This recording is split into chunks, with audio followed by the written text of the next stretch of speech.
जैसा कि हम सभी जानते हैं सीईटी ग्रेजुएशन लेवल के फॉर्म स्टार्ट हो चुके हैं। तो चलिए आज की वीडियो में समझते हैं कि ये फॉर्म हम ऑनलाइन कैसे भर सकते हैं। स्टेप बाय स्टेप पूरा प्रोसेस समझेंगे, एसएसओ से लेकर ओटीआर डॉक्यूमेंट अपलोड करना और उसके बाद फॉर्म भरना। तो वीडियो को पूरा जरूर देखिए ताकि फॉर्म में आपसे कोई भी गलती ना हो और आगे चलकर कोई भी दिक्कत ना आए। तो चलिए शुरू करते हैं। फॉर्म भरने से पहले आपको एक बार नोटिफिकेशन जरूर रीड कर लेना चाहिए। जैसा कि यहाँ पर आप देख सकते हैं, समान पात्रता परीक्षा कॉमन एलिजिबिलिटी टेस्ट सीईटी स्नातक स्तर यानी ग्रेजुएशन लेवल का ये जो है वो नोटिफिकेशन है। अगर आप 12th लेवल वाला देखना चाहते हैं तो ये 12th लेवल का है, जिसके बारे में हमने कंप्लीट डिटेल में वीडियो बनाकर बता रखा है। इसमें कौन कौन सी भर्ती है और वो वीडियो आप देख सकते हैं। और सीईटी 12th लेवल वाला फॉर्म भी आप भर सकते हैं। बात करें ग्रेजुएशन लेवल की तो यहाँ पर आप देख सकते हैं इसमें कौन कौन से पद आएंगे, तो वो यहाँ पर कंप्लीट डिटेल में बताया गया है।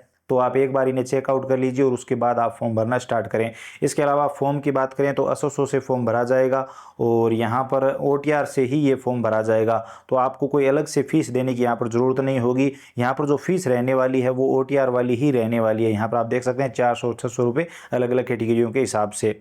इसके अलावा यहाँ पर अगर एलिजिबिलिटी की बात करें तो आपकी ग्रेजुएशन यहाँ पर होनी चाहिए और बाकी चीज़ें यहाँ पर आप देख सकते हैं। तो यहाँ पर आप देखिए पात्रता शैक्षणिक योग्यता में स्नातक या उसके समतुल्य, और अगर आप सीईटी 12th लेवल वाला कर रहे हैं तो 12वीं या फिर उसके समतुल्य, तो वो देख लीजिए। इसके अलावा यहाँ पर आयु की बात करें तो यहाँ पर देखिए 1 जनवरी 2027 को न्यूनतम आयु 18 वर्ष प्राप्त कर चुका हो और 40 वर्ष का नहीं हुआ हो, तो एज क्राइटेरिया ये रहने वाला है। एज जो है वो आपकी 1 जनवरी 2027 को काउंट होगी और कम से कम 18 वर्ष होनी चाहिए आयु। तो फॉर्म भरने के लिए आप राजस्थान सिंगल साइन ऑन के पोर्टल पर आएंगे। इसका लिंक मैं वीडियो की डिस्क्रिप्शन पार्ट में दे दूंगा, वहां से डायरेक्ट आप इस पोर्टल पर आ सकते हैं। अब यहाँ पर अगर आपने एसएसओ आईडी बना रखी है तो आईडी पासवर्ड कैप्चा कोड दर्ज करेंगे, लॉगिन करेंगे। लेकिन अगर आपने आईडी बनाई है, आईडी भूल गए हो तो यहाँ से आप फॉरगेट कर सकते हो। अगर आपको पासवर्ड याद नहीं है तो वो भी यहाँ से आप निकाल सकते हो। मोबाइल नंबर आधार से बहुत ही आसानी से ये निकल जाते हैं, तो आप ये कर सकते हो। अगर आपके पास आईडी नहीं है तो आप रजिस्ट्रेशन पे क्लिक करेंगे। यहाँ पर आप जन आधार और गूगल यानी जीमेल आईडी से दोनों से आप यहाँ पर ये आईडी बना सकते हो। जन आधार वाला प्रोसेस सही रहता है क्योंकि उसमें आधार नंबर, जन आधार नंबर सब कुछ अपडेट हो जाता है। तो आप जन आधार वाला ऑप्शन सेलेक्ट करेंगे, जन आधार संख्या दर्ज करेंगे और ये आईडी बना लेंगे। बाकी अगर आप चाहें तो अपने जीमेल अकाउंट से भी, ईमेल से भी ये आईडी बना सकते हो। तो हम जन आधार वाला ऑप्शन चुनेंगे, जन आधार नंबर दर्ज करेंगे, सदस्य को सिलेक्ट करेंगे, उस सदस्य के जन आधार में रजिस्टर मोबाइल नंबर पर ओटीपी जाएगा। ओटीपी देते ही यहाँ पर आपकी आईडी क्रिएट हो जाएगी। अब यहाँ पर आपको पासवर्ड दर्ज करना है। आप अपने हिसाब से एक स्ट्रॉन्ग पासवर्ड 2 बार यहाँ पर कंफर्म पासवर्ड में वही पासवर्ड दर्ज कर दीजिए। मोबाइल नंबर यहाँ पर दर्ज करेंगे। जीमेल आईडी आ चुकी है, रजिस्टर पे क्लिक करेंगे और यहाँ पर आप आईडी क्रिएट कर लेंगे। आईडी बन चुकी है। आईडी बनने के बाद आईडी और पासवर्ड और कैप्चा कोड दर्ज करके लॉगिन कर लेंगे। लॉगिन करने के बाद यहाँ पर अगर आपसे कुछ भी इन डिटेल मांगी जाए, अगर आप पहली बार लॉगिन कर रहे हैं तो वो नाम वगैरह आप दे दीजिए। बेसिक डिटेल अपडेट करने के लिए बोला जाएगा, वो अपडेट कर दीजिए। उसके बाद यहाँ पर रिक्रूटमेंट पोर्टल आपको देखना है। ये ऑप्शन यहाँ पर दिखाई ना दे तो अदर एप्स पे क्लिक करना है। यहाँ पर आप नीचे स्क्रॉल करेंगे तो यहाँ पर आपको रिक्रूटमेंट स्टेप 2 का ऑप्शन दिखाई देगा, ये वाला। इसके पास में ये ऑप्शन मिल जाएगा। तो यहाँ पर आपको रिक्रूटमेंट पोर्टल का जो ऑप्शन है ये वाला, इस पर आपको क्लिक करना है सीईटी का फॉर्म भरने के लिए। इस ऑप्शन पे क्लिक करने के बाद यहाँ पर अगर आपने ओटीआर नहीं कर रखा तो सबसे पहले आपको ओटीआर करना होगा। ओटीआर यानी वन टाइम रजिस्ट्रेशन के लिए बोला जा रहा है, तो आप ओके करेंगे। ओके करते ही आपको ओटीआर के लिए रीडायरेक्ट कर दिया जाएगा। यहाँ पर आपको 3 स्टेप में ओटीआर करना है, वन टाइम रजिस्ट्रेशन करना है, जिसमें बेसिक डिटेल भरनी है, केवाईसी करनी है और आपको पेमेंट करना है।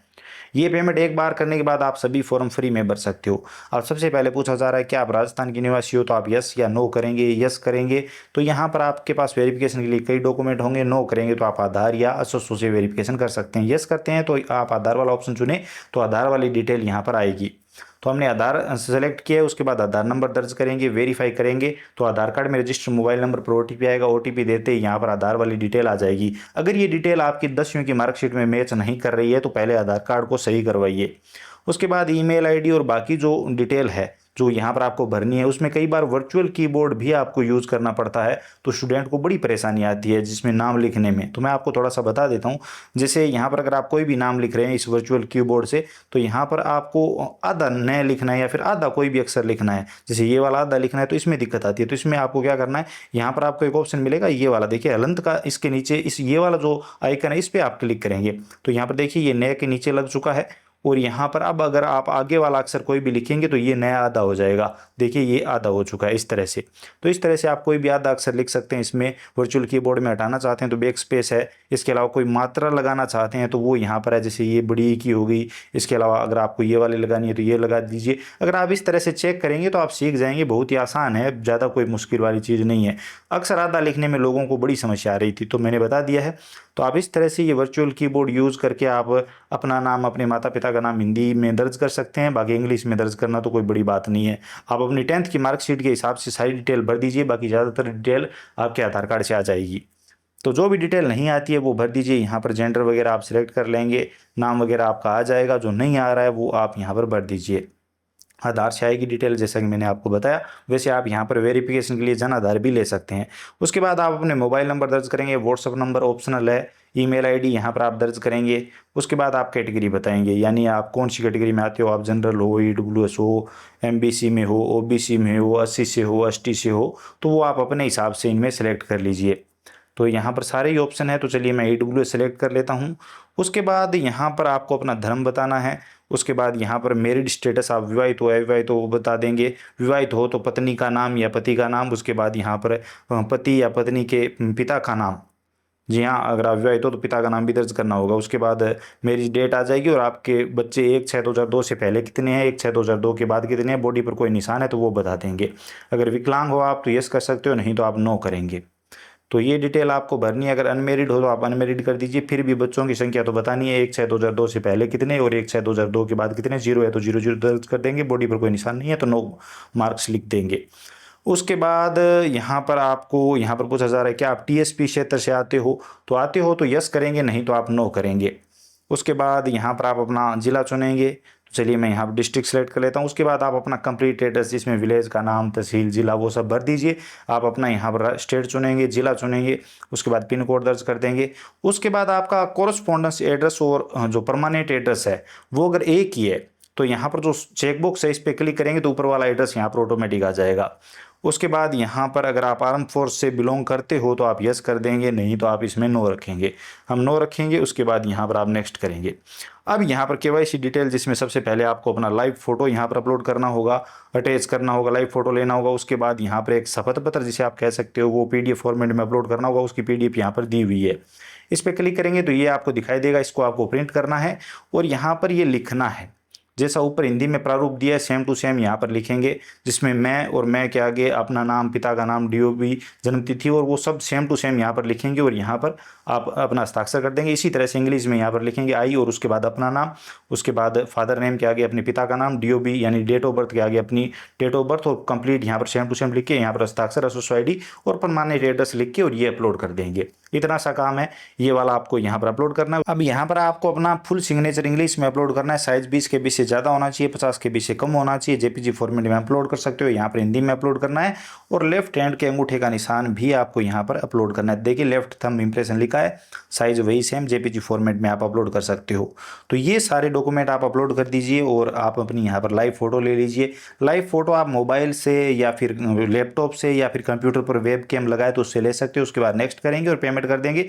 आपका यहाँ पर OTR नंबर आ जाएगा और आपका OTR का काम कंप्लीट। अब यहाँ पर आप डॉक्यूमेंट जरूर अपलोड करें पहले, फॉर्म भरने से पहले। डॉक्यूमेंट डिटेल का जो ऑप्शन है इस पर आप आएंगे और यहाँ पर आप चाहें तो मैनुअली डॉक्यूमेंट अपलोड कर दीजिए। मुझे सरल प्रोसेस लगता है। डॉक्यूमेंट एजुकेशन डॉक्यूमेंट का ऑप्शन है, इस पर क्लिक करेंगे और यहाँ पर एड एजुकेशनल डॉक्यूमेंट्स का ऑप्शन है, इस पर आप क्लिक करेंगे और यहाँ पर आप डॉक्यूमेंट अपलोड करेंगे, जिसमें पहला आप 10th की मार्कशीट अपलोड करेंगे।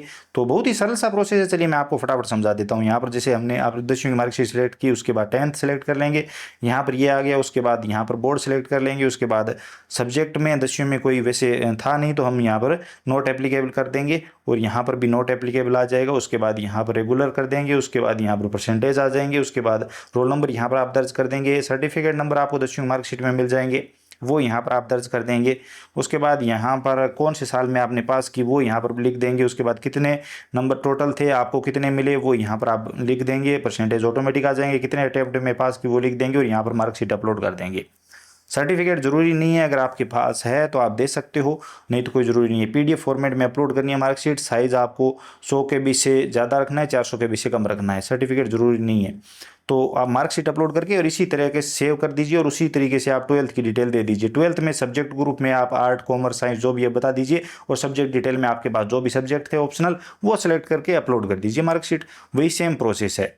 अब अगर मान लीजिए आपको डिजी लॉकर से मार्कशीट अटैच करनी है, मुझे तो यही सरल प्रोसेस लगता है, लेकिन अगर आप डिजी लॉकर से करेंगे तो अगर आप डॉक्यूमेंट डिटेल पे क्लिक करेंगे तो इस तरह का इंटरफेस आएगा।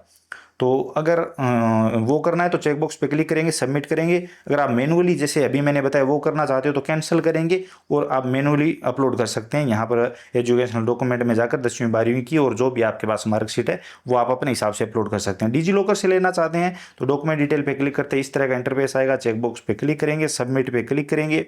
अब यहाँ पर आप डिजी लॉकर एक्सेस देंगे तो इस वाले ऑप्शन पे क्लिक करेंगे। अब डिजी लॉकर की अगर आपकी आईडी बनी हुई है तो मोबाइल नंबर दर्ज करेंगे, साइन इन पे क्लिक करेंगे। लेकिन अगर आईडी नहीं बनी हुई तो यहाँ पर साइन अप पे क्लिक करेंगे, यहाँ पर मोबाइल नंबर दर्ज करेंगे, ओटीपी जनरेट करेंगे, ओटीपी देंगे और अपना नाम, डीओबी, जेंडर, यूजर नेम आप अपने हिसाब से कोई भी सेट कर सकते हैं। यहाँ पर पिन सेट कर लीजिए अपने हिसाब से। चेकबॉक्स पे क्लिक करेंगे, वेरीफाई करेंगे, आपकी आईडी क्रिएट हो जाएगी। अगर आपकी आईडी बनी हुई है तो डायरेक्ट सिंपल सा प्रोसेस है, मोबाइल नंबर दर्ज करेंगे, साइन इन करेंगे, ओटीपी देंगे और यहाँ पर डिजी लॉकर का एक्सेस आ जाएगा। तो यहाँ पर आप कौन कौन से डॉक्यूमेंट लेना चाहते हो यहाँ से डिजी लॉकर से, डिजी लॉकर पर ये डॉक्यूमेंट पहले आपको इश्यू करने होंगे। डॉक्यूमेंट कैसे इश्यू करने हैं इस पर मैं कई बार वीडियो बना चुका हूँ, वो वीडियो का लिंक डिस्क्रिप्शन बार में दे दूंगा। अब सरल तरीका ये एक सिलेक्ट ऑल कर लीजिए। तो यहाँ पर ऑल पे क्लिक करके यहाँ पर जो है वो पर्पज में आपको वेरिफिकेशन कर देना है। तो मैंने यहाँ पर ऑल सेलेक्ट कर रखा है। वैसे आप चाहें तो यहाँ पर अगर 10th 12th की सिर्फ मार्कशीट वही वेरीफाई करनी है तो 10th 12th की यहाँ से मार्कशीट सेलेक्ट कर सकते हो। उसके बाद यहाँ पर पर्पज में वेरिफिकेशन सेलेक्ट कर लेंगे और अलाउ कर देंगे। अलाउ करने के बाद डिजी लॉकर से ये ऑटोमेटिक मार्कशीट अटैच हो जाएगी उस पोर्टल पर और आपको जो भी सब्जेक्ट वगैरह पूछा जाए वो बता दीजिए और वो मार्कशीट ऑनलाइन जैसे अभी आधार कार्ड वेरीफाई हो रखा है ऐसे वेरीफाई हो जाएगी। तो आप चाहें तो 10वीं 12वीं मार्कशीट डिजी लॉकर से दे दीजिए या फिर मुझे जो सरल तरीका लगता है एजुकेशन डॉक्यूमेंट्स में जाकर मैनुअली अपलोड करने का वो सरल तरीका बेहतर है। फॉर्म भरने के लिए अब हम होम पेज पे आएंगे और यहाँ पर फॉर्म भरने के लिए आप यहाँ पर देख सकते हैं common eligibility test graduate level लिखा है 2026। इसके आगे यहाँ पर आप देखिए अप्लाई नाउ का ऑप्शन है ऑन गोइंग रिक्वायरमेंट्स में। तो यहाँ पर अप्लाई नाउ पे क्लिक करेंगे तो देखिए common eligibility test graduate level, तो इस ऑप्शन पे आप क्लिक करेंगे। साइड डिटेल OTR से आ रही है तो यहाँ पर प्रोसीड पे क्लिक करेंगे। साइड डिटेल यहाँ पर ध्यानपूर्वक चेक करेंगे, अगर साइड डिटेल सही है तो आप नेक्स्ट पे क्लिक करेंगे, यहाँ पर यस करेंगे। अगर कोई कमी दिखाई देती है तो OTR को अपडेट करना पड़ेगा। अब यहाँ पर किसी आप और कंट्री से आए हो तो यस कर सकते हो, नहीं तो यहाँ पर हम नो कर देते हैं। उसके बाद यहाँ पर अगर आप स्पोर्ट्स पर्सन है, खिलाड़ी है तो यहाँ पर यस कर सकते हैं और नेशनल है या फिर इंटरनेशनल वो बताएंगे, नहीं तो नो करेंगे। अगर आप राज्य सरकार के कर्मचारी है तो यहाँ पर आप यस कर सकते हैं और डिपार्टमेंट बताएंगे, अगर नहीं है तो यहाँ पर आप नो करेंगे। अगर आपको एज में छूट चाहिए तो कौन सी कैटेगरी से चाहिए, नहीं तो नॉट अप्लीकेबल करके नेक्स्ट करेंगे। नेक्स्ट करने के बाद यहाँ पर आपकी एजुकेशन डिटेल आ जाएगी कंप्लीट। आपने जो डॉक्यूमेंट अपडेट किए हैं, जो आपने मार्कशीटें लगाई है, जो एजुकेशन डिटेल अपडेट किया वो सारी यहाँ पर आ जाएगी। तो वो चीज़ चेक कर लीजिए। ध्यान रखें ग्रेजुएशन की मार्कशीट जरूर अपडेट करनी है, तो यहाँ पर ग्रेजुएशन की मार्कशीट होनी चाहिए। नेक्स्ट पे क्लिक करेंगे, चेकबॉक्स पे क्लिक करेंगे, सबमिट पे क्लिक करेंगे। अब यहाँ पर photo, signature, thumb impression automatic OTR से आ जाएंगे। नेक्स्ट कर देंगे, फॉर्म का प्रीव्यू आ जाएगा। यहाँ पर एक बार ध्यानपूर्वक चेक कर लीजिए, साइड डिटेल सही है तो चेकबॉक्स पे क्लिक करके फाइनल सबमिट पे क्लिक करेंगे। फिर से चेकबॉक्स पे क्लिक करेंगे, सेंड OTP पे क्लिक करेंगे। आपके रजिस्टर नंबर पर OTP जाएगा, वो OTP यहाँ पर दर्ज करेंगे और वेरीफाई OTP पे क्लिक कर देंगे। तो चलिए फटाफट OTP दर्ज करके वेरीफाई OTP पे क्लिक करते हैं और यहाँ पर हमारा फॉर्म जो है वो सबमिट हो चुका है। बस इतना सा प्रोसेस है। प्रिंट एप्लीकेशन पे क्लिक करके यहाँ पर आप फॉर्म का प्रिंट आउट ले लेंगे। अगर आपने अपना फॉर्म भरा है तो सेव करके रख सकते हैं, किसी और का फॉर्म भरा है तो उन्हें ये प्रिंट आउट दे दीजिए। बस इतना सा प्रोसेस है और आप ये फॉर्म सबमिट कर देंगे। तो यहाँ पर मैं आपको अगेन बता दूं, अगर आपका OTR कंप्लीट है, अगर आपने डॉक्यूमेंट अपडेट कर दिए हैं तो ना ही तो आपको कोई डिटेल दर्ज करनी पड़ेगी और ना ही यहाँ पर आपको कोई पेमेंट करना पड़ेगा। आप जब फॉर्म भरेंगे तो 1 मिनट का टाइम भी नहीं लगेगा। सारी डिटेल वहाँ पर OTR से और डॉक्यूमेंट अपडेट से आ जाएगी। एक चीज़ का ध्यान रखना है, डॉक्यूमेंट अपडेट में आपकी ग्रेजुएशन की मार्कशीट अपडेट होनी चाहिए, क्योंकि आप ग्रेजुएशन लेवल वाला फॉर्म भर रहे हैं। अगर आप CET 12th लेवल वाला फॉर्म भर रहे हैं तो वहाँ पर आपकी 12th की मार्कशीट अपडेट होनी चाहिए और ग्रेजुएशन का भर रहे हैं तो ग्रेजुएशन की मार्कशीट अपडेट होनी चाहिए। उसके बाद आप फॉर्म भरेंगे तो आपको बिल्कुल दिक्कत नहीं आएगी। 1 मिनट से कम टाइम में आप ये फॉर्म भर सकते हैं। सिर्फ वहां पर आपको डिटेल चेक करनी है और आपको अपना फॉर्म सबमिट करना है। आई होप आप कंप्लीट डिटेल में समझ गए होंगे, आपको वीडियो इन्फॉर्मेटिव लगा होगा। वीडियो पसंद आया तो लाइक करिए, अपने दोस्तों के साथ शेयर करिए। चैनल पर नए हो तो सब्सक्राइब करके बेल आइकन प्रेस कर लीजिए। हमारी मेहनत के लिए सब्सक्राइब और करके घंटी का बटन जरूर दबाइए। फोरम में अगर आपको कोई भी दिक्कत आ रही है तो आप कमेंट सेक्शन में बताइए, हम जरूर वीडियो लेकर आएंगे और उस टॉपिक पर बात करेंगे। तो चलिए मिलते हैं अगली वीडियो में नई अपडेट के साथ।